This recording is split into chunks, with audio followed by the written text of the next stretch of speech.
big up. Basically, I have to put an effort up.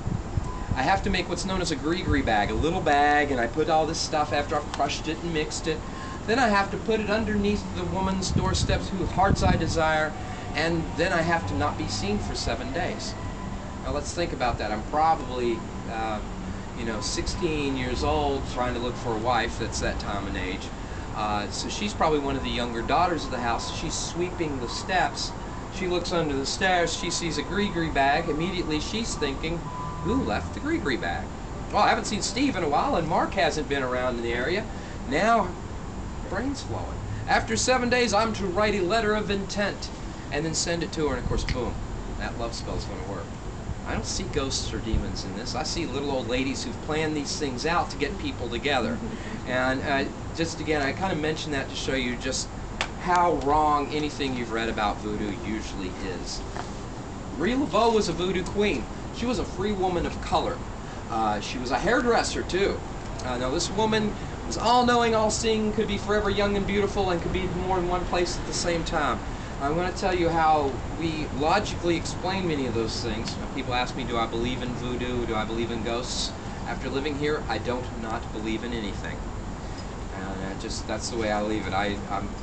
Everyone's got their beliefs, and I'm going to kind of leave it at that. You can believe what you want to.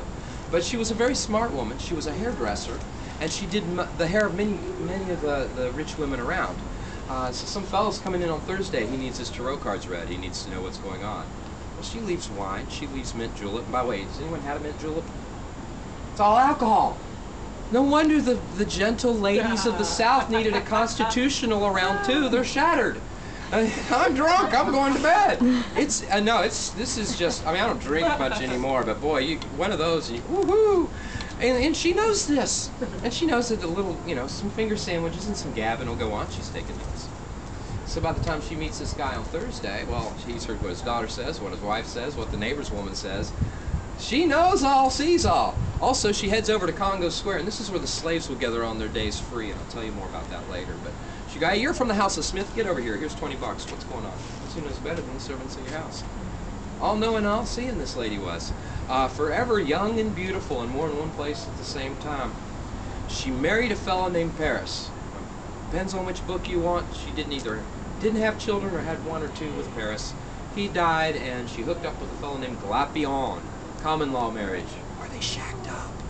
But basically they had many children, many of them lovely young daughters, and just like George Foreman names his sons George, the daughters were named Marie.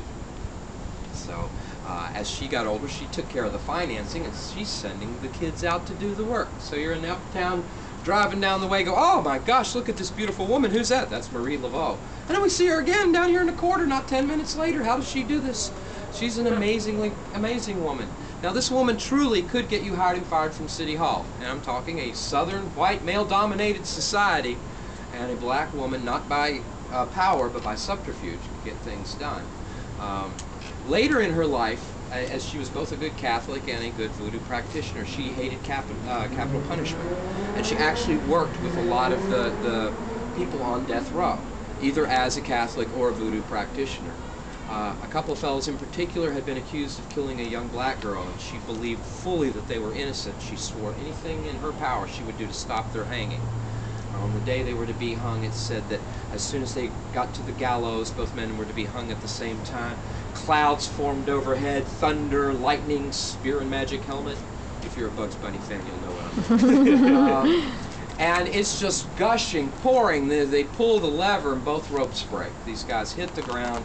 One of them's back broke, one of them an arm broke, and I think he broke his leg as well. They were helped back up, new ropes were replaced. This time the lever worked, and they were both hung. And the instant that their necks went, they said that the clouds parted and a rainbow was there. And this, of course, was the power of Marie Laveau.